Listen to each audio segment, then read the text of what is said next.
Hi, today we're looking at Functional Skills Maths Level 2. We've got the Highfield exam board. We're going to look at paper 209 and we're going to start with the non-calculator section. Question 1. Calculate 16 plus 6 squared times 4. So we need to remember our BIDMAS rules or order of operations. So we've got three things going on. We've got a plus, we've got a squared, and we're going to multiply. So according to BIDMAS rules, if we've got any brackets, we do that first. We haven't got any brackets. Then the I stands for indices. Well, the indices are the power. So we've got a 6 squared. So we're going to have to do 6 times 6, which is, well, 6, 12, 18, 24, 30, 36. So we've worked out this bit first, but now we substitute it in, or we replace it for the 6 squared. So this is actually going to be, well, we've still got the 16 because we haven't used it. But the 6 squared, we can now replace it with the 36. And now we've got times 4. Okay, so everything else stays the same, but this bit has changed. Now we say, well, we've got plus and we've got multiply. What comes next? Well, the multiply comes next. So we need to do 36 times 4. Well, let's do that over here. So 4 times 6, we've got 6, 12, 18, 24. So put the 4, carry the 2. And then we've got 3 times 4. So 4, 8, 12. Add the 2. 13, 14, so we've got 144. So that means we can now replace the 36 times 4 with 144. So I'm not changing the order of this, I'm changing the order in which I do the calculations, but they still stay in the same positions. So now we've got 16 plus 144. Well, let's do that over here, 144 plus 16. Well, 4 plus 6 is 10. 4 plus 1 is 5. Plus 1 is 6. And 1 plus nothing is 1. So all of this is equal to 160. And we can put that on our answer line.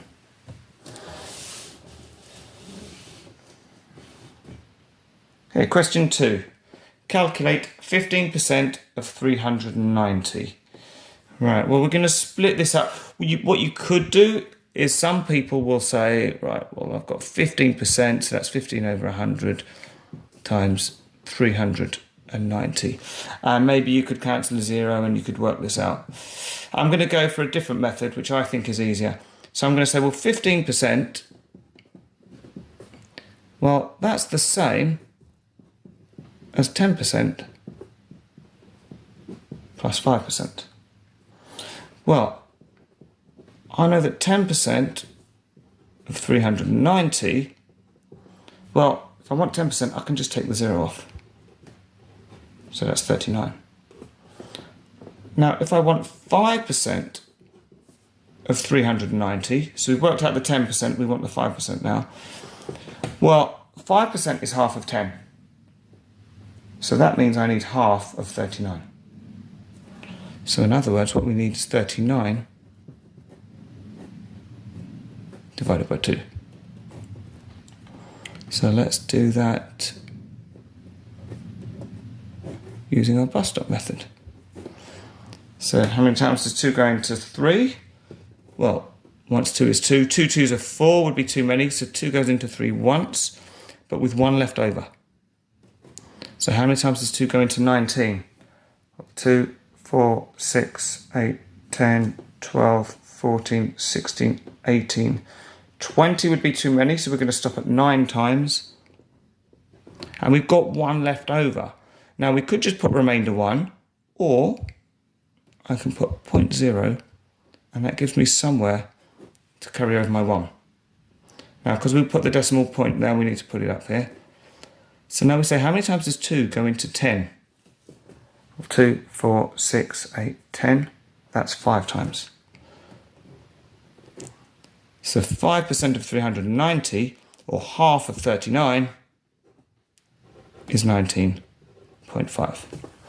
So if we've got 10% and 5%, if we add those together, we get 15%. So we need to add these two together. Now, at the moment, we've got nothing to add the decimals to, so I'm going to put a 0.0. So now I can say 0 plus 5 is 5. Put the decimal point. 9 plus 9, well, that's 18. You carry the 1. 3 plus 1 is 4. Plus 1 is 5.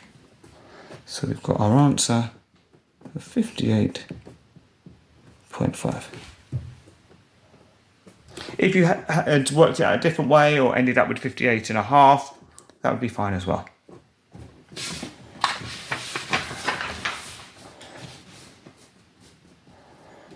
Right. Question 3.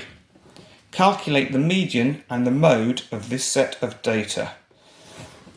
Well, if we want to work out the median or the mode, it's often useful to write the numbers in increasing order. So let's find what's the smallest of these numbers. Well, 4 is the smallest, so I'll put a 1 there. What's the next smallest? 5, then the 9. Actually, I'm going to cross them out so I can see I've used them all. Then what's the next smallest? 15. We've got another 15. So what's next? Next smallest is 23. Yeah, so that's the 6th. Next smallest is 24. Then we've got these two. So 32 is next and 40 is last. So now we want to write them in order. So number 1 was 4. Number 2 is 5. Number 3 is 9. Number 4 is 15. Number 5 is 15. Number 6 is 23. Number 7 is 24. Number 8 is 32. And number 9 is 40. So you don't have to do it this way, but I find this is really helpful. And what I definitely noticed was as I was writing them out, I was seeing how many times a number was used more than once. And in fact, the only number that was used more than once is 15. So that's going to be the mode. So the mode is the number that is used the most. Now for the median. Well, we can cross off the smallest and the largest, and then the next smallest and next largest. And we keep going until we're left with either 1 in the middle, if we've got an odd number of values, or if we had an even number of values, we'd have 2 in the middle. But we've just got 1. So in this case, the median and the mode are both 15. They don't have to be the same, but they can. There's also no reason why they can't be the same.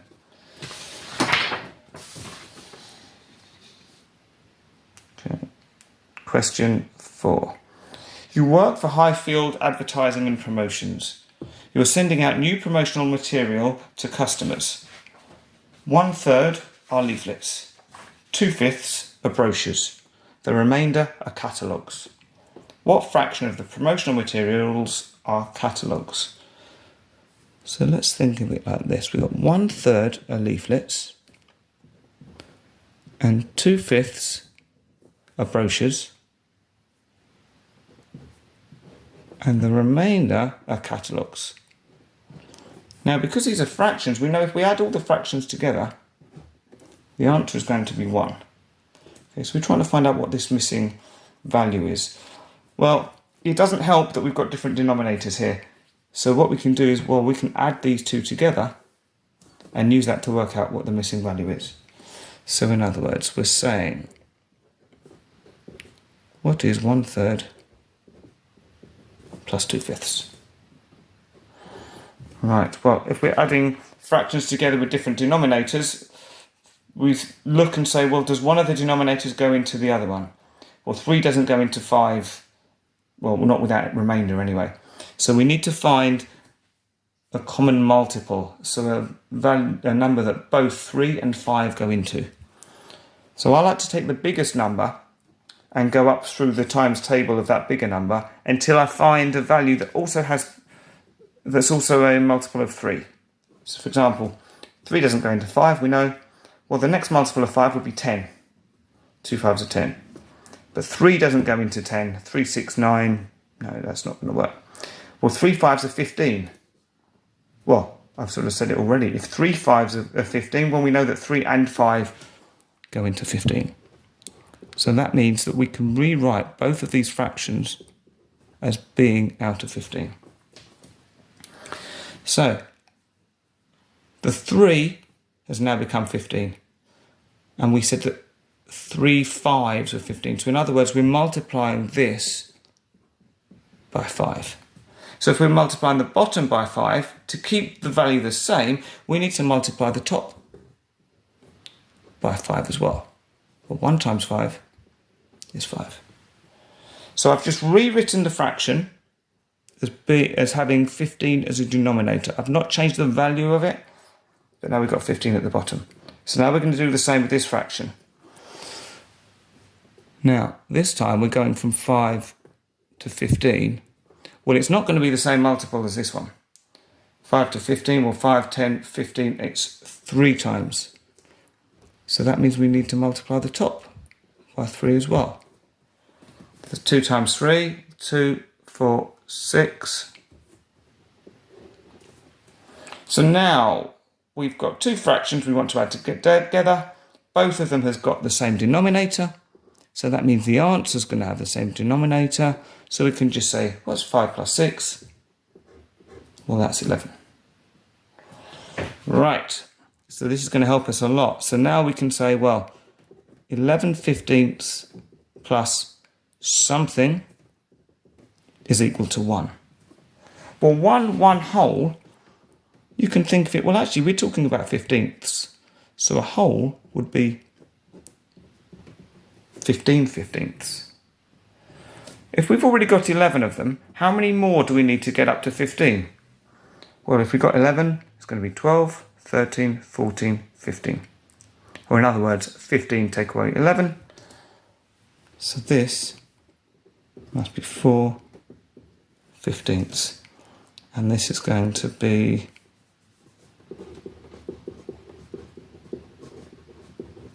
catalogues.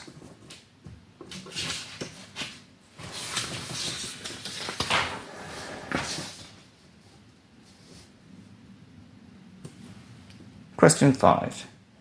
You are looking to buy some shares in Highfield Advertising and Promotions. Your manager tells you that you will receive 3% interest on the money you invest. The interest will be applied annually. The minimum investment time is 3 years. You decide to invest £950 for 3 years. Calculate the compound interest you will earn after 3 years. Show your working out and write the answer in the box below. Right, so compound interest. So what that means is the interest we earn after the first year, that is going to earn interest in the second year. So this value, the interest isn't going to be the same every year. That interest amount is going to increase. Now, if we were using a calculator, then we could use a formula. So we could say, well, it's 950 and it's going to be times 1.03, which represents 103%, and it's for 3 years, so we do 3 lots of that. Now that's quite difficult to do without a calculator. So instead, what we have to do is think about this 1 year at a time. Okay, so let's start off with year 1. Well, we've got £950. We want to add on 3%. So we could work out 3% of £950 directly, or what I'm going to say is, well, I'm going to start off by working out 1% of £950. Okay. You might remember, if you want 10% of something, you cross off a 0, or you move your decimal point 1 place. If you want 1%, it's the same as dividing by 100, so you're moving a decimal point 2 places. So it's actually going to be £9.50. So my decimal point is sort of invisible at the end at the moment because it's a whole number. Moving it once and twice for 1%. So that's 1%. We want 3%, so we're going to multiply it by 3. 3 times 0 is 0. 3 times 5, 5, 10, 15. And 3 times 9, 9, 18, 27. Add the 1 is 28. So I've ignored the decimal point, and now I'm saying, well, I had 2 decimal places in the first number, so I'm going to go 1, 2, and I end up with £28.50. So that's the interest we've got from year 1, which means at the end of year 1, we've got £950 plus £28.50. Now to make this, to give us something to add the decimals to, we can put zeros in there. So 0 and 0 is 0. 0 plus 5 is 5. Bring down the decimal point. 0 plus 8 is 8. 5 plus 2 is 7. 9 plus nothing is 9. Right, this might feel long-winded, but this is the best way I could think of to work it out. So that's year 1. Year 2, we're going to follow the same process, but now we want 1% of £978.50. Okay, so for us to do this, we'll do what we did before. We'll move the decimal point 2 places. So we're going to have 9.78. Well, it'd be 9.785, but because it's money, we're going to have 9.79.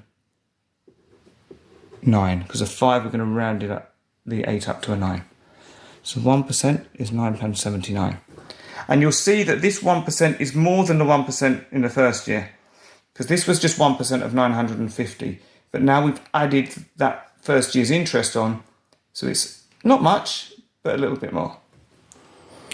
So as before, we're going to need to multiply this by 3. So 3 times 9, 9, 18, 27. 3 times 7 is 21, or 7, 14, 21. Add on the 2 is 23. Carry the 2. Then we're going to say 3 times 9. Well, we already saw that was 27. Add on the 2 is 29. We had 2 decimal places again, so we can put a decimal point in there. So we've got £29 37p. I think, yeah, that's right.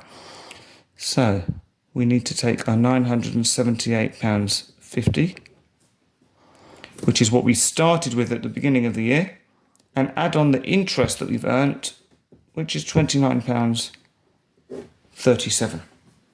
So 0 plus 7 is 7. 5 plus 3 is 8. Decimal point. 8 plus 9 is 17. 7 carry the 1. 7 plus 2 is 9. Add the 1 is 10. 1 plus 9 is 10. So that means we've got £1,007.87. That's the end of year 2. Now they want 3 years, so this really is quite a long process. So you've really got to concentrate on what you're doing. Don't rush into it. So now we want 1% of £1,007.87. So again, we move our decimal point 2 places. 1, 2. So we're going to have 10.07, but because of this 8, we're going to round it up to £10.08. So that's the interest that we've earned after that. So that's 1% of this value.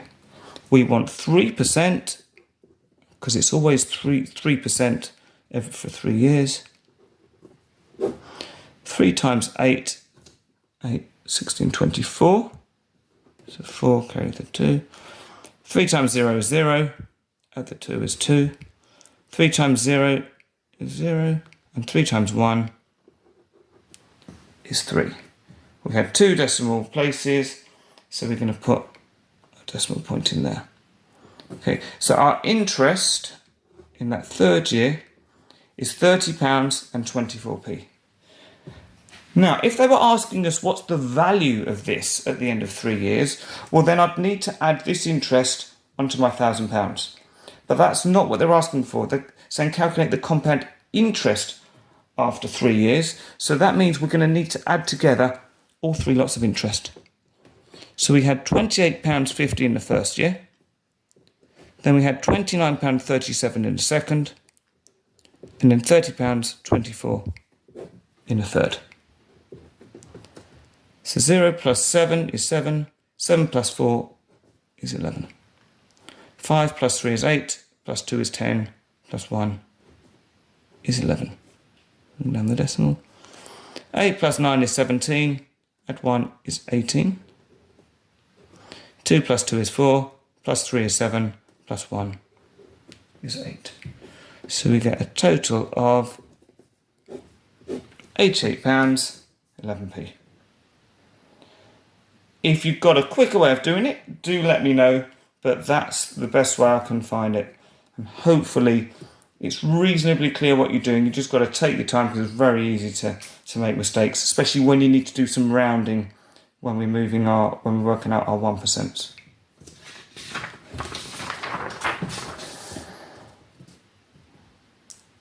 Question 6. You have recently rescued 2 dogs. The dogs need an outside kennel to share. You see a kennel for sale with the following floor space. So we've got this picture here. So we've got 4 metres here, 9 metres all the way along, 2 metres up, 6 metres across. So we've got a bit of like a triangle chopped off of a rectangle. It's recommended that each dog has a floor area of 15 metres squared. Is the kennel big enough for your dogs? Show your working out and write the answer in the box below. So we're going to have 2 things we need to find out.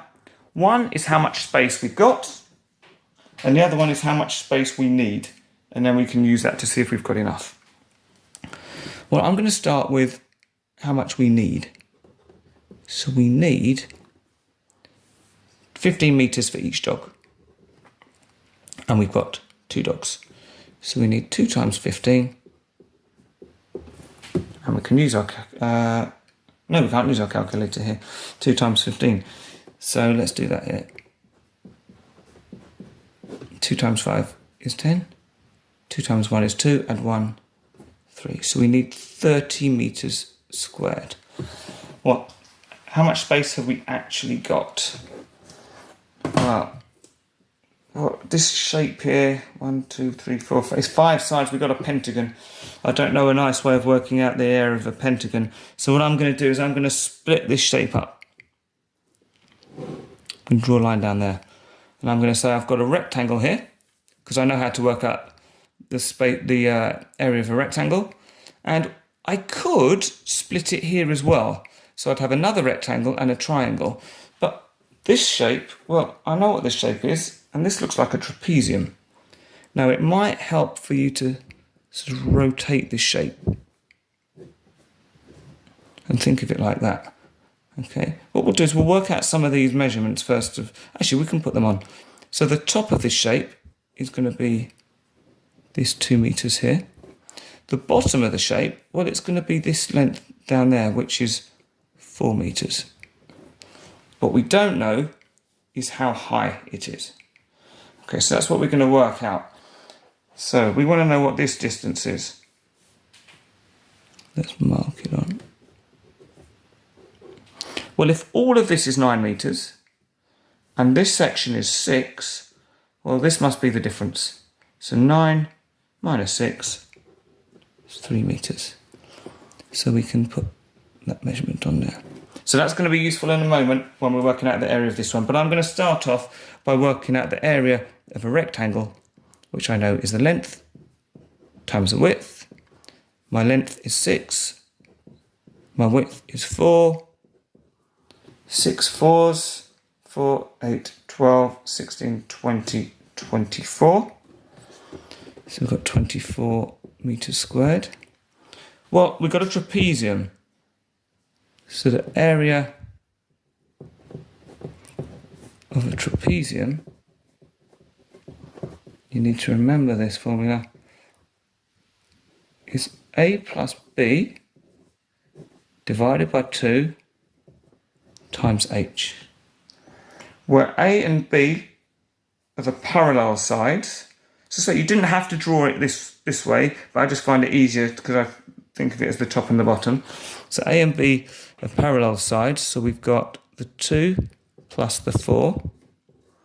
We divide that by 2 and multiply it by the height, which is the 3 meters. So 2 plus 4 is 6. Divide that by 2 and then multiply by 3. I'm just doing one step at a time. Well, 6 divided by 2 is 3. That's 2, 4, 6. And we're still going to multiply it by 3. 3 times 3, well, that is 9 meters squared. So that means that the total area is going to be 24 for the rectangle plus 9 for the trapezium. And let's work this out. 9 plus 4 is going to be 13. 2 plus 1 is 33. So we need 30 meters squared. Well, we've actually got 33 meters squared. So, yes, that's more than enough.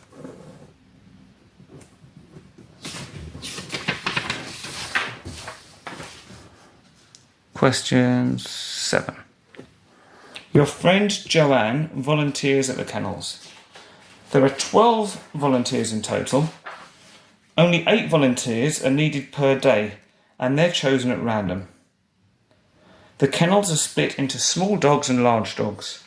There are 25 small dogs and 11 large dogs. Volunteers who are working are allocated a dog at random to walk.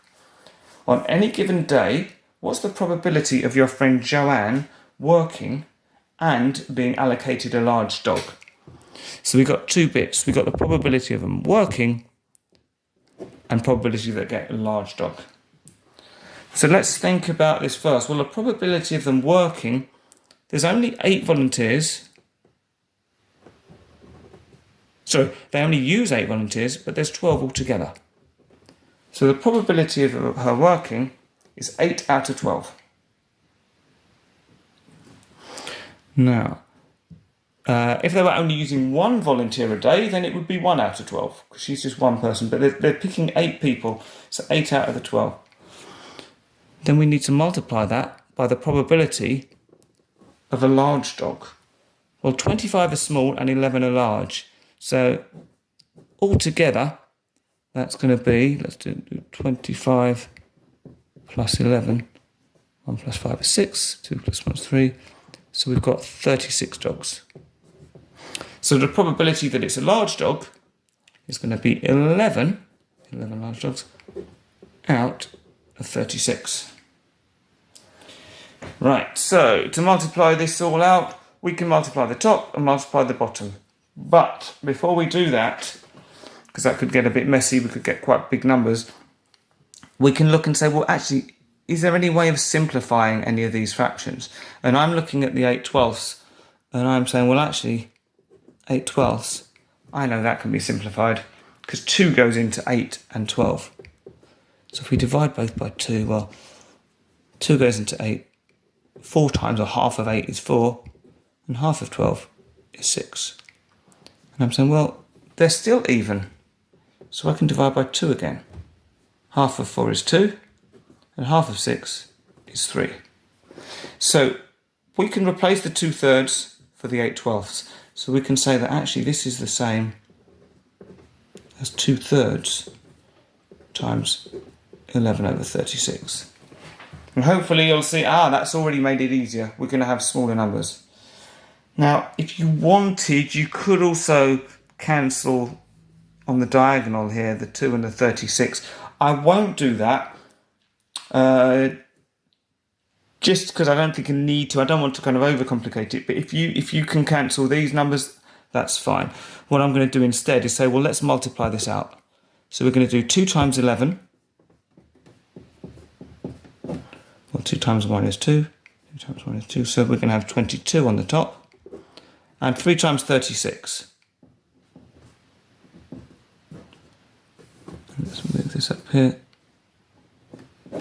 3 times 6, 6, 12, 18. And 3 times 3, 3, 6, 9, plus 1 is 10. So we've got 22 divided by 108. Right, well, can we make this any smaller or any simpler? Well, they're both even numbers, so we can definitely divide both by 2. 22 divided by 2, well, you can do it using the bus stop method, or you can say, well, 2 goes into 2 once, and 2 goes into the other 2 once. So 22 divided by 2, or half of 22 is going to be 11. So you can use bus stop method if you want to. I will use it for this. So now we've got to do 108 divided by 2. So 108, and we're dividing that by 2. So 2 into 1 doesn't go. 2 into 10. 2, 4, 6, 8, 10. So that's 5 times. And 2 into 8. 2, 4, 6, 8. That's 4 times. So we've got 11 over 54. Now, can we simplify this any further? Not that I can see. 11 doesn't go into 54. And I know 11 is a prime number, so that's not going to go any smaller there. So that is your final answer. In fact, they didn't say show it in its simplest form. So if you did multiply this all out and get it as, what would you get? You'd get 82 over 432. You could just leave it like that, because it just says give your answer as a fraction. So that would be the right answer. That would be a right answer. That would be a right answer. I've just simplified it because quite often the questions will ask you to, but you don't have to in this case here. And certainly if you're running out of time, don't simplify it if you don't have to. So that's the end of the non-calculator section. And now for the calculator section.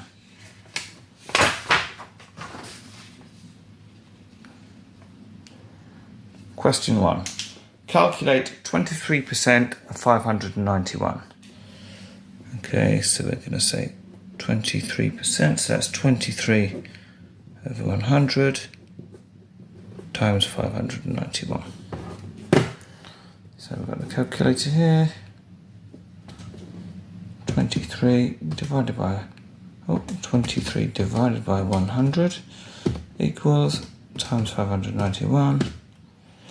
We get 135.93. Question 2. A survey asked 380 customers if they were satisfied with their current phone network provider. Of those asked, 312 said yes. What percentage of the customers said no? Show your working and write the answer in the box below. Well, first we want to know how many said no. Well, if 312 said yes, then 380 minus 312 would say no. So 380 minus 312, 68. So that is no's. Then what percentage of customers said no? Well, 68 said no out of 380. And we want to make that percentage, so we multiply it by 100. So we've still got the 68 from before, divided by 380, multiplied by 100, and we get 17 point, let's do it to 2 decimal places, so 89, that's less than a 5, so we can just 17.89. And put that down here. If you want to do it to 1 decimal place, or even just to a whole number to 18, that'd be fine, but it's good to show your workings, show it with a few more decimal places first before you round it.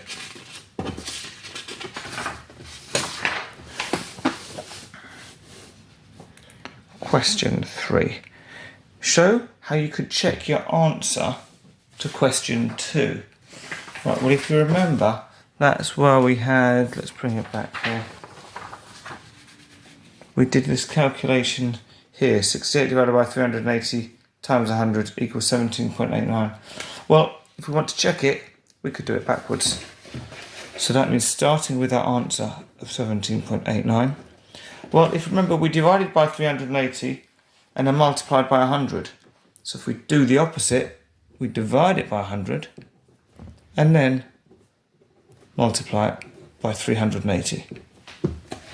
And what that should do is get us back to what we started with. What was it, question 2?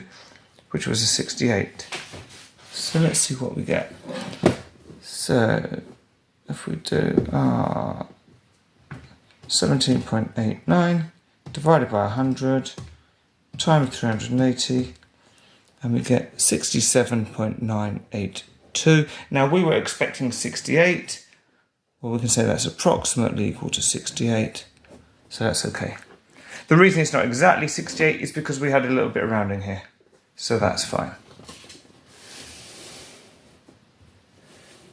Question 4. Calculate the circumference of this circle. So we've got a circle here. We've got the radius, so from the centre to the outside is 5 metres. And we're told to use pi equals 3.14. Well, the circumference, or C, is equal to 2 pi r. So 2 times pi times the radius. You might also know it as pi d, where d is the diameter. Okay, but in this instance, we've got the radius, so we're going to go with this one. So we've got 2 times pi, which they're telling us is 3.14, times r, the radius, which is 5.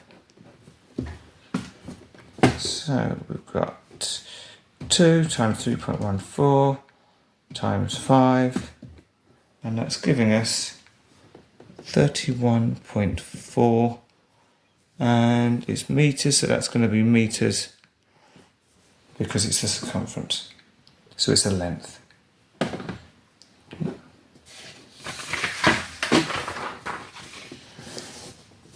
Question 5. Calculate the median of the following set of numbers. Show your working out and write the answer in the box below. Although I like to do it with medians, is I like to put them in order first of all. So let's find the smallest number. So what's the smallest? 234? Anything smaller? 224. That looks the smallest, so we'll call that number 1. What's the next smallest? It's probably the 234. That can be 2. Any more in the 200s? No, but we've got 2 in the 300s. This is the next smallest. And then this one. What about the 400s? Only 1 in the 400s, so that's going to be number 5. 1 in the 500s will be number 6. This is smaller than this one, so 7 and 8. So now I'm going to write them in order. So I'm going to start with number 1, which is 224. Then number 2, which is 234. 3 is 315. Number 4 was 345. 5 was 435. Number 6 is 564. Number 7 is 654. And number 8 is 671. Oh, I say number 8, the 8th biggest one. Right, so with the medians, we cross off the smallest and the largest. And we keep doing that, always in pairs, until we end up with either 1 in the middle, or if we've got an even number of values, we've got 2 in the middle. So what we need to do is add them up and divide them by 2. So 345 plus 435, get our total, then divide that by 2, and we've got 390. Okay. And that looks reasonable because it looks like it, well, it's certainly between these two numbers, and it should be directly between. There we go.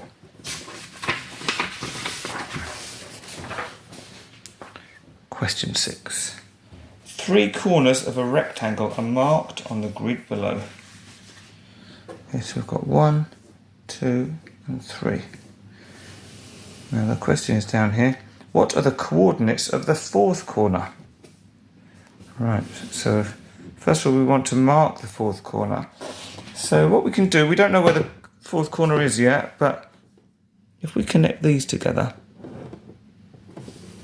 it might help. Right, so we've got two corners there. Now the thing about a rectangle is that it's got two pairs of parallel sides. So if we've got a line up here, we're going to need another line down here. Okay, and the way we can work out how to draw that line is by looking at these 2 points and saying, well, how do I get from this point to this point? And if we look, we're going down 1, 2, 3, 4, 5. So we're going down 5 that way. And then we're going across 1, 2, 3, 4, 5. So we're going across 5 that way as well. So we can do the same from this point. Go down 1, 2, 3, 4, 5. And then go along. So that's our down 5. And then go along 5. 1, 2, 3, 4, 5. And let's just join it all up. Oh, went a little bit far there, but that's okay. And also what we can do is we can check using my ruler that we should have a right angle in there. And we have, that looks sensible. So we just need to find out what this coordinate is. So let's go up here. So the x coordinate, well if this is 0, we've got 1, 2, so that's going to be 3. And the y coordinate, well we've got -5 here, so one more is going to be -6 there. So the coordinate is going to be, we said x coordinate first, we had -3 and -6. In fact, I didn't put that, I just put 3 on here, but obviously it's to the left, so it's a -3. -3, -6.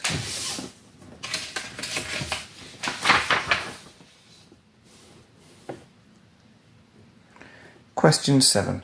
Calculate the value of n where n equals 342 plus 88 squared divided by 4. So it's all about what order we need to do these calculations. Well, we've got a plus, we've got a square, we've got a divide.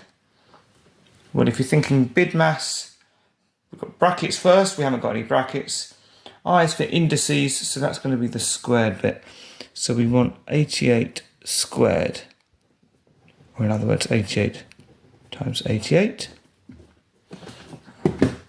And if we get the calculator, 88 times 88 gives us 7,744. So we can write this down here. We're going to replace the 88 squared with a 7,744. Now nothing changed, the order doesn't change. We've still got the 342 at the beginning. But now instead of the 88 squared, we can put 7,744. And we've still got divide by 4.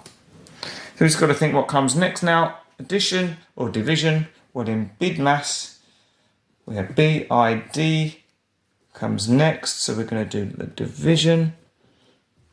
So the 342 is going to stay there. And we want 7,744 divided by 4, which is 1,936. So that final step is just to add these two together.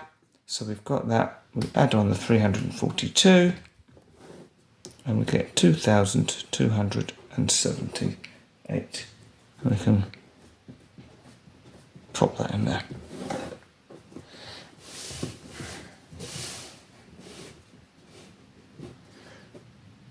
Question 8. Speed equals distance over time, or divided by time. Calculate the speed when the distance is 15.8 miles and time is 2.4 hours. Round your answer to 2 decimal places. Show your working out and write the answer in the box below. Right, well they've told us that they want us to work out the speed and they've given us a formula for it. So speed is a distance, and we can look at the units of the answer. These are in miles per hour. So we want the distance to be in miles, and it is. So it's just going to be 15.8. And the time miles per hour. And we've got our time in hours here. So 2.4. So it's just going to be a case of dividing 15.8 by 2.4. Now we get 6.58333, blah, blah, blah. They want it to 2 decimal places. So 2 decimal places would be the 5 and the 8. The 3 is less than a 5. So the answer is just going to be 6.58 miles per hour.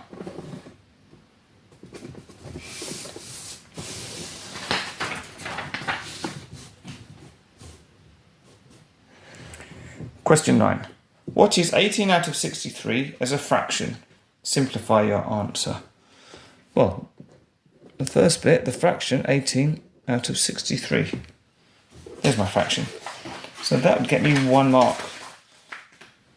Now, simplify your answer. So we want to find numbers that go into both 18 and 63. So factors are common factors.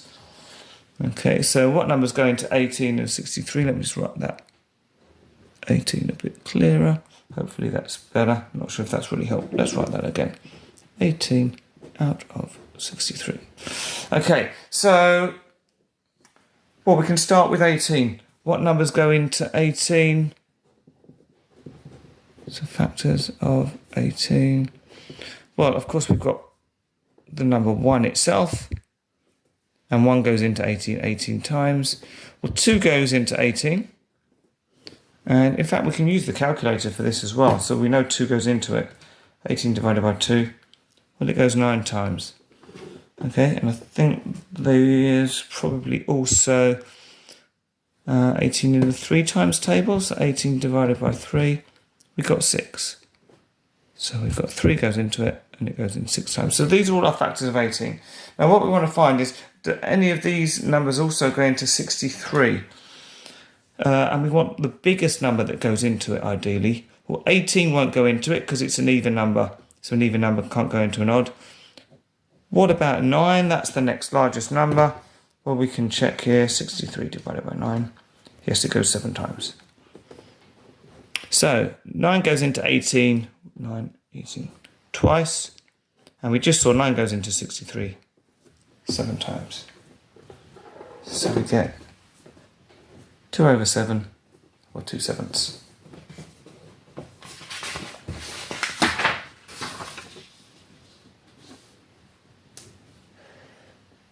Okay, question 10. This table shows the number of customers who use contactless payments. So we've got use contactless payments and do not use contactless payments. And then it's split between aged 30 years and under and aged over 30 years. So we can see we've got some values and we've got some missing as well. First thing it asks is complete the table. Right, well, what you want to do is find a row or a column that's got just one number missing. So for example, this field here. Well, I know that these two numbers need to add up to this one. So this number must be 1854 minus 1397. So 1854 minus 1397. So this must be 457.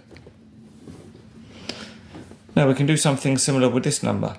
So this number now must be the 457 take away 337. Because whatever the difference is, must go here. Now for this value, well, we can add these two together. We could have taken the 1288 away from the 1854.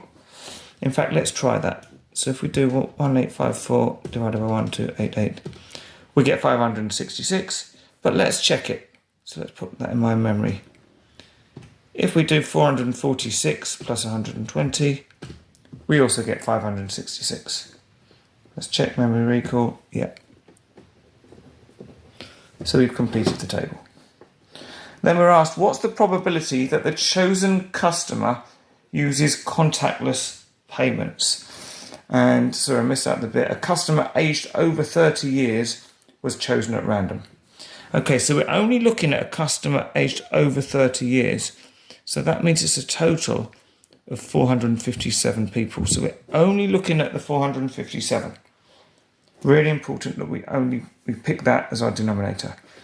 And then we want the probability that the chosen customer uses contactless. So out of the 457, how many used contactless?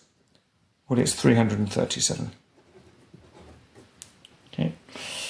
Now, they want the answer as a percentage. So we multiply it by 100. So let's try that. 337 divided by 457 multiplied by 100. And we get 73. They haven't said how many decimal places, so let's do 2 decimal places. 74, this is less than 5, so it's just going to stay at 73.74%.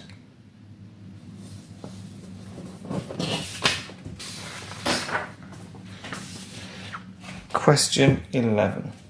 The bank receives lots of telephone inquiries and your manager is looking at your call statistics. The table below shows the number of calls you have answered today and the duration of each call. So we had 6 calls that were up to 10 minutes. So they could have been 1 minute long, they could have been 2 minutes, some could have been 3 minutes, some could have been 6 minutes, we just don't know. But they were up to 10 minutes, so no longer than 10 minutes.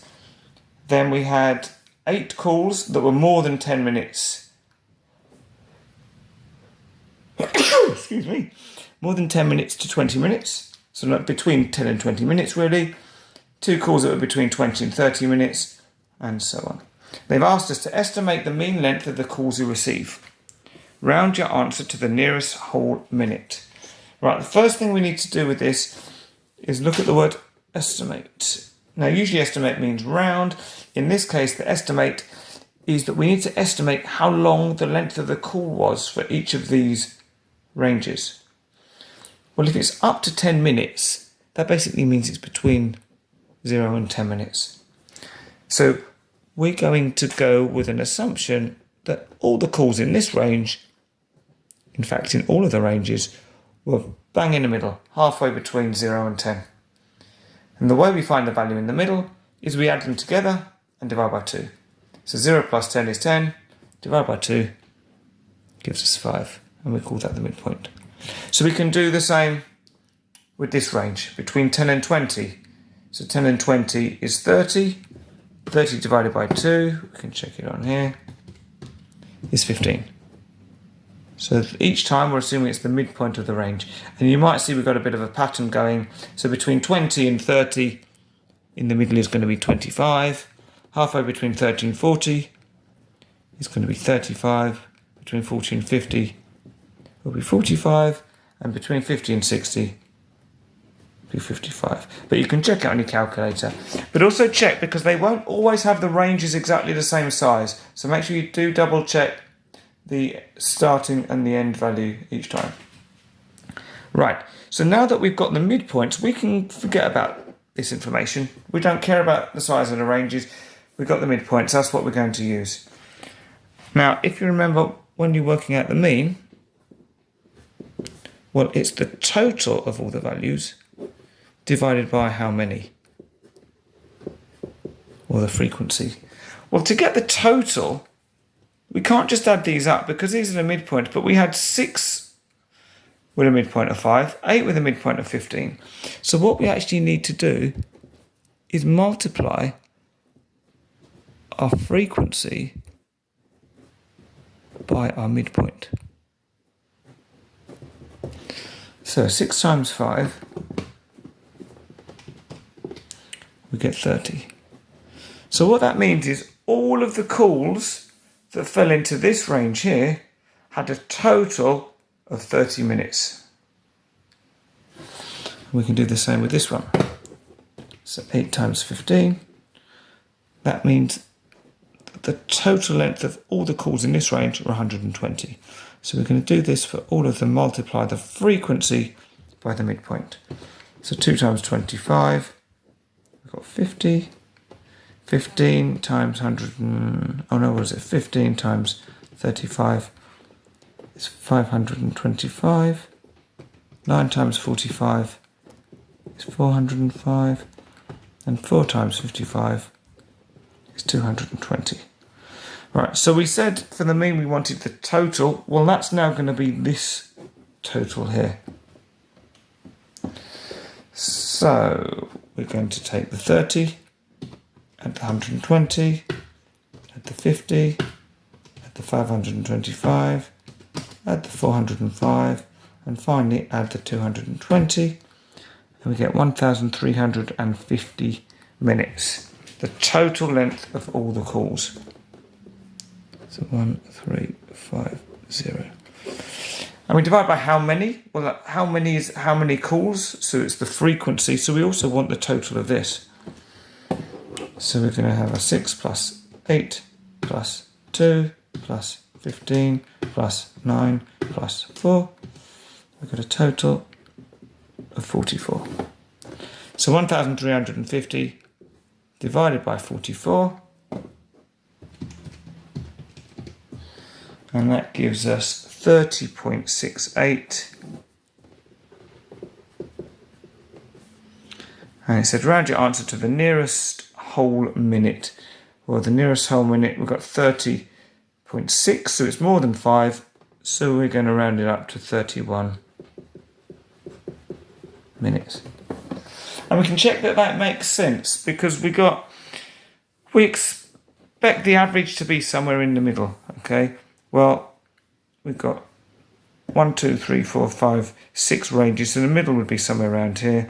So somewhere between either in the 20 to 30 minute range or the 30 to 40 minute range.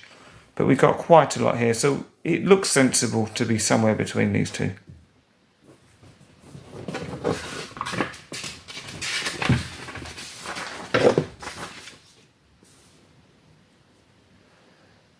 Question 12. A customer wants to take out a personal loan of £1,500. They will complete repayments at the end of 6 months, 182 days. The bank offers the following 3 options. We've got option A. At the end of the 6 months, pay back £1,500 plus 8p per day for each £500 borrowed. Options B? It should be option B. At the end of the 6 months, pay back £1,500 plus 2.7% interest. Okay. And option C, at the end of the 6 months, pay back £1,500 plus a monthly repayment amount of 0.5% of the total amount borrowed. Which loan option is the cheapest? Okay, so let's work them all out. Let's start with A here. At the end of the 6 months, we pay back £1,500. So 1,500 plus 8p per day for each of the £500 borrowed. So 8p, well, if you think of it, it's 8p, so in terms of pounds, it would be 0.08. Okay, if that makes sense. If not, you can do it in pence and then convert to pounds. So it's going to be 8p for each day, £500 per day for each £500 borrowed. Well, it's borrowed for 182 days. But for each £500, well, we've got 1,500. So 1,500 divided by 500 is, and in fact I can cancel the zeros, and I've got 15 divided by 5, which is 3. You can use your calculator to check, but you get 3. So we've got 8p for every day, and we need to multiply it by 3 because we've got 3 lots of £500. Okay, and let's put our answer down here. So we're still going to have the 1,500, but we need to work out this multiplication bit first. So we will have 0.08 times 182 days times 3 lots of 500, which is 43.68. So if we move this up a bit, if we add on the 1,500, we've got £1,543.68. Right, now let's have a look at option B, and I'm just going to draw a line down here just to separate my calculations. So at the end of the 6 months, pay back £1,500 plus 2.7% interest. So what we can do is work out 2.7% of this and then add it back on to 1,500. So what we could do, if we were doing that, what we'd do is we'd say 2.7 divided by 100 to turn it from a percent into a decimal. That would give us 0.027. Then we'd multiply it by 1,500 and add it on. I'm going to do it all in one go. So what I'm going to do is say, well, we've got £1,500. If we've got 2.7% interest, well, we've seen that 2.7 is 0.027. I don't want just the interest. I want the original amount as well. So it's not 2.7% I want. It's really 102.7%. So I'm going to multiply this by 1.027. And if we do that,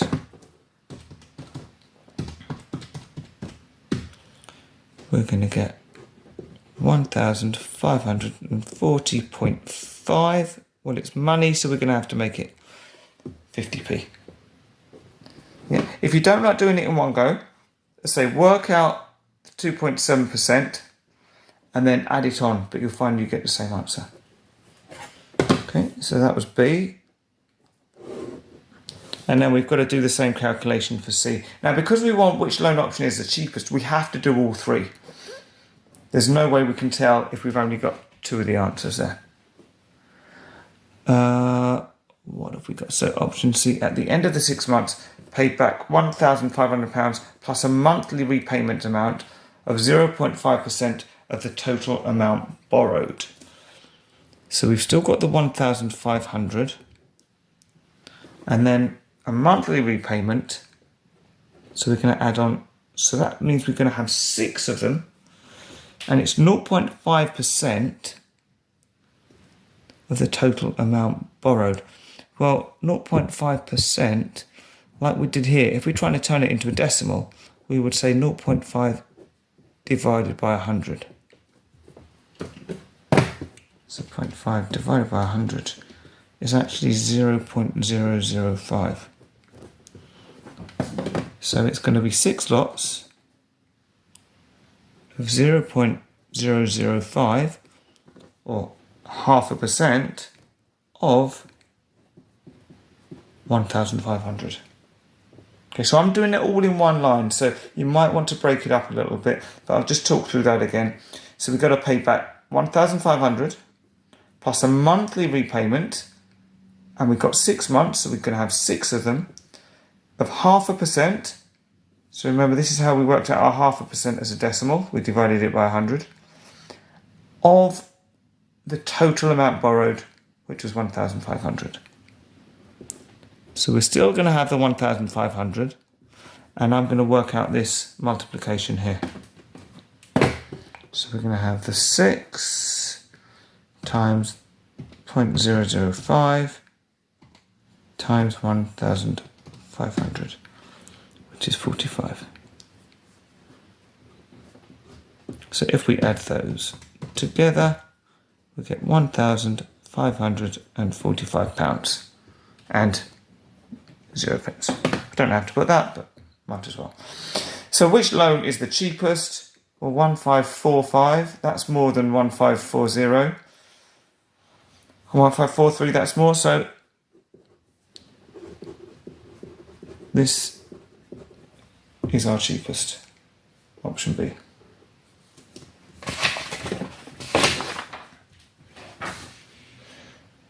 Okay, 13.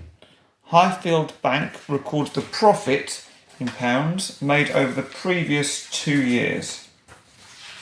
So for each of the quarters there, so we've got in quarter 1 of 2017, it was £900,000. In quarter 1 of 2018, it had gone up to £950,000. and we've got it for each quarter. Okay, so for each 3 months of the year. What's the percentage increase in the mean quarterly profit from 2017 to 2018?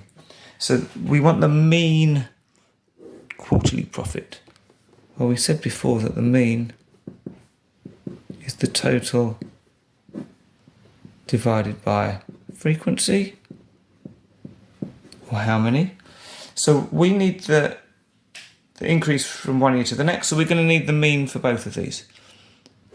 So we're going to need totals. Now, because they're all in hundreds of thousands, we could add these together and then put the zeros on at the end. I'm not going to complicate it. I'm just going to write the full number out. So you could do slightly less typing than this, but I'm just going to do it in full because it's not going to take me much longer. And I think when you've got the pressure and then an anxiety of being in an exam hall, sometimes doing a little bit more to give you a bit more reassurance is actually a good thing. So that's going to be our total here. Let's work out, well, actually, the mean quarterly. So what we then need to do is we're going to want to divide that by how many quarters we've got, which are 4. So we're going to have our mean will be this number. Oh, that was annoying. 2750 divided by 4. So we've got a mean of £687,500. So do the same for 2018. 950,000 plus 850,000 plus 600,000 plus 850,000. So we've got 3,250,000. Again, we've got 4 quarters, so we're going to divide it by 4. And we get 812,500. Now, we want the percentage increase in the mean quarterly profit. Right, so a couple of ways we can do it. Because we want the increase, what I'm actually going to do is find the difference between the means. So 812,500. So let's say the difference, the diff, is going to be the bigger number minus the smaller number. So I've still got that in my memory. We can take off the 687,500 and we get 125,000. The percentage increase from 2017. So the increase amount was 125,000. The value that we started from, well, 2017, it was this was our mean. And we want a percentage, so we're going to multiply it by 100. So 125,000 divided by 687,500 multiplied by 100. And we've got 18 point, and let's do it to 2 decimal places, 18. We've got 1 here, so it will just stay as 18.18%. Okay. Now, we could have done it a slightly different way, which might be a bit quicker, but I'm not sure it's as intuitive. So we could, because we're looking at the percentage increase from 2017 to 2018, we could have just said 812,500 divided by 687,500 and then multiply it by 100. Now if we do that,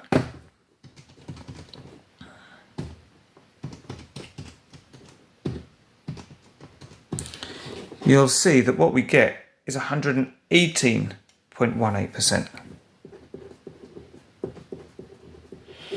And that's because it's not just the increase, but it's got the original 100% on it. So we then take away 100, which would leave us with 18.18%. So you can do it this way, let's say, which is a little bit shorter. You're not doing quite as many calculations, but I think this is just simpler to understand.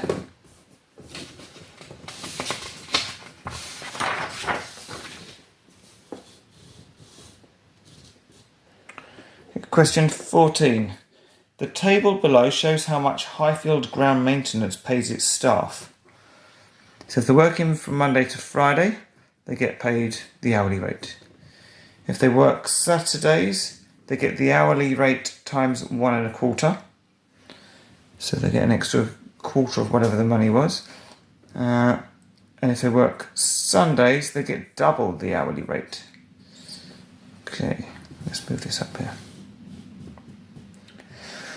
Last week, you worked 7.5 hours each day on Monday to Friday, 4 hours on Saturday, and 3 hours on Sunday. The hourly rate is £8.90. Each week your employer deducts 20% to pay your tax. How much did you earn last week after tax? Alright, well let's start off with our Monday to Friday. So let's do it here. So Monday to Friday. We worked 7.5 hours each day, so 7.5. Well, how many days are there between Monday and Friday? Monday, Tuesday, Wednesday, Thursday, Friday. So that's 7.5 hours for 5 days at the hourly rate, which is £8.90. 7.5 times 5. So that's 37.5 hours times £8.90, which is £333.75. Now, on Saturday, worked 4 hours.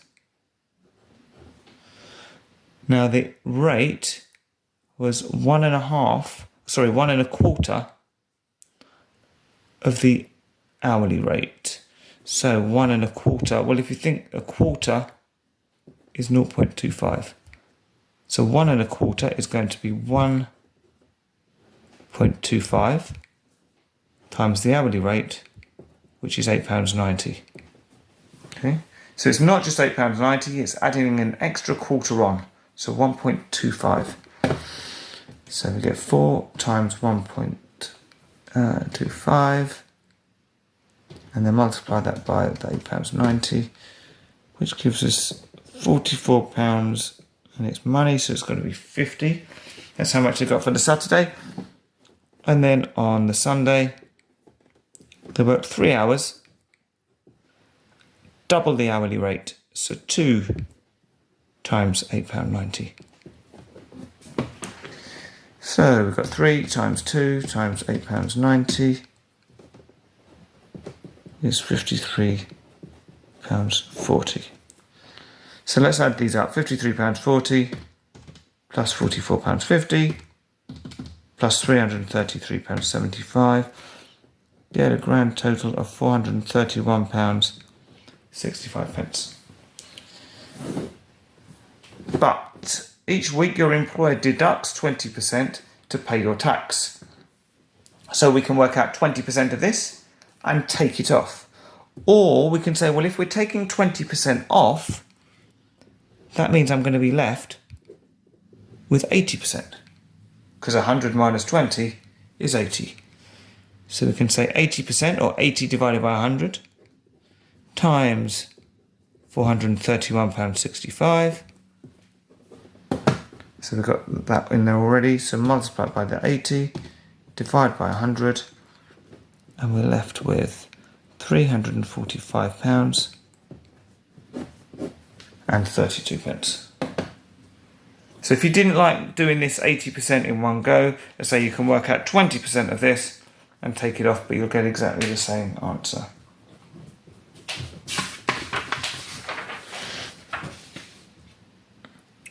So, question 15. You have a job to decorate a local roundabout with a pattern of flowers. The roundabout is a circle with a radius of 5.5 metres. So let's just try and That's my circle. Radius of 5.5 meters. So remember, the radius is from the center to the edge, or the circumference. You have to completely fill the circular space with flowers. You can plant 30 flowers per square meter of space. You need 3 times as many red flowers as yellow flowers. How many red flowers will you plant? Show your working and write your answer in the box below. Right, so we've got a couple of things going on here. First of all, the number of flowers we can plant depends on how many square meters we've got. Once we know how many flowers we can plant, we can then worry about the fact that we've got 3 times as many red as yellow. But first of all, what we want to work out is how much space have we got, or what's the area of this circle. Okay, so that's how we can work out the total number of flowers. Well, the area of the circle is pi r squared, where pi, they've given it to us as 3.14, and r is the radius. So if it's squared, it means 5.5 times itself, which is 5.5. So we get the area is equal to 3.14 times 5.5 times 5.5. And we've got 94.985 meters squared. Right. Now, you can plant 30 flowers for each square meter. So I'm just going to multiply this by 30 to tell me how many flowers we can plant. So we've got 2,849.55. Well, you can't really do 0.55 a flower. I don't know, can you? No, not really. So I'm going to say that's 2,849 flowers. So I'm not rounding it, I'm just saying you can't have parts, so we're actually sort of rounding down regardless of whether this is 5 or more. Yeah, we look rounding to the nearest, to the smallest whole number, 2,849. Right, you need 3 times as many red flowers as yellow flowers. So if we think of that as a ratio, and you'll know when we do ratio, I like to draw a little ratio table. So we'd have our red flowers, we'd have our yellow flowers, and we'd have a total. 3 times as many red as yellow. So in other words, we've got 3 red for every 1 yellow, which means we've got a total of 4 parts. So if we divide this by 4, this is going to tell us how many yellow flowers we've got. Okay, because basically the yellow flowers are a quarter of the total. So 2,849 divided by 4 is going to be 712.25 flowers. We want how many red flowers? Well, if this is 1/4 and red is 3/4, we're going to need to multiply this by 3.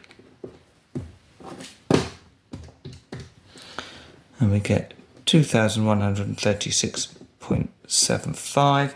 This time I'm going to round it, because this one we would round down to 712 flowers. So this one we're going to round up to 2,137 flowers. In fact, red flowers.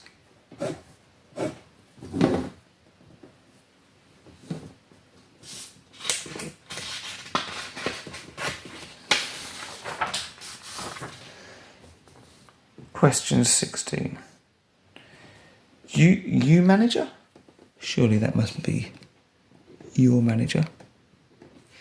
Your manager has asked you to unload some boxes from a delivery and put them in the storage yard. Yes, it has showed us the boxes here. There are 3 different size boxes. Right, let's put this up here. Okay, so we've got box A, we've got the length, width and height and the weights. Same for box B, same for box C. The question is, which box has the largest volume? Well, the volume of a cuboid is the length times the width times the height. Okay, so we're going to multiply width times height, length times width times height, same again. So let's put a new column in here for volume. Okay. Now, before we multiply these all out, one thing to note is the length is in centimetres, the width is in centimetres, but the height is in metres. We need our units to all be the same. Well, I know that 1 metre is 100 centimetres, so I'm going to convert that to centimetres. We could kind of convert the centimetres into metres instead, but then I'd have 6 values I'd have to convert. Whereas if I go from metres to centimetres, I've only got 3. And also, this is going to be giving me whole numbers. If I go from centimetres to metres, I'm going to get decimals.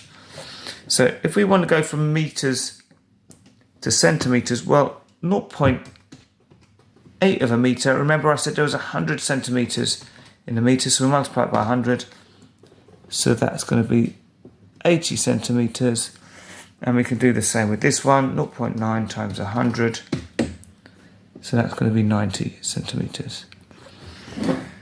So if we're working out the volume, for this first one, it's going to be 40 times 25 times 100. And that gives us 100,000. And it's now everything's in centimetres.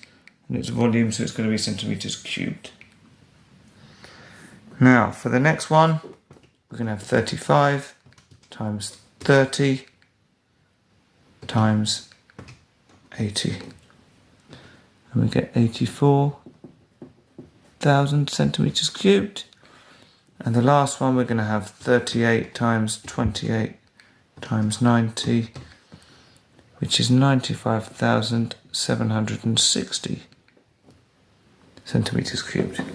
Which box has the largest? Well, that's my largest one. So we're going to say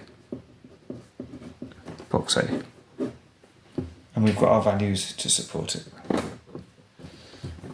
Now we've got another part of this question. So this is still part 6, question 16. And they're asking us, the delivery arrives on a pallet which contains 8 boxes, either A, B or C from the table above. The pallet weighs 5 kilograms. For deliveries up to 30 kilograms, you use a trolley. For deliveries over 30 kilograms, you use a forklift. Using the table above, so that's this table here. Using the table above, will you use the trolley or the forklift to unload the delivery? Okay, so we've got 8 boxes, and we've got the pallet weighs 5 kilograms. So the pallet is they're all going to have a pallet. Basically, the pallet is the thing that you put the boxes on. So 8 boxes. Now, we don't know if we're going to be using box A, B or C yet. Even though they asked us which is the biggest, they haven't actually said we're going to use it. So we're going to look at the different weights. Well, actually, let's start with the lightest. Okay, well, the lightest one is 2.6 kilograms. And we've got 8 of them. So if we've got 8 times 2.6, well, that will give us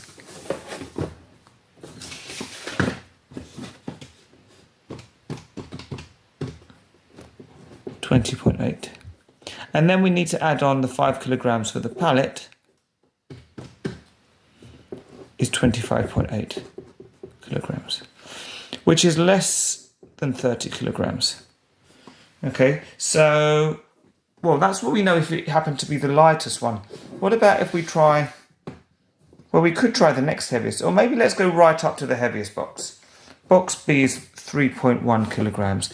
So we'll do the same calculation with box B. So this was That was for box C. Now we're going to be doing box B. So we're going to have 8 times, this time the weight is 3.1 kilograms. And 8 times 3.1 gives us 24.8. Again, we need to add on 5 kilograms for the pallet, which gives us 29.8 kilograms. That's still less than 30 kilograms. So basically, whichever box we use, A, B or C, they're all going to be less than 30 kilograms. And for deliveries up to, so in other words, less than 30 kilograms, you use a trolley. So the answer is trolley. And that's the end of the paper.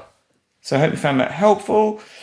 Please like the video, subscribe to the channel, make sure your settings are set so that you get notifications as I add new videos. Ask any questions you've got. As always, I'll try to answer as soon as possible, and I hope to see you all again soon. Thank you.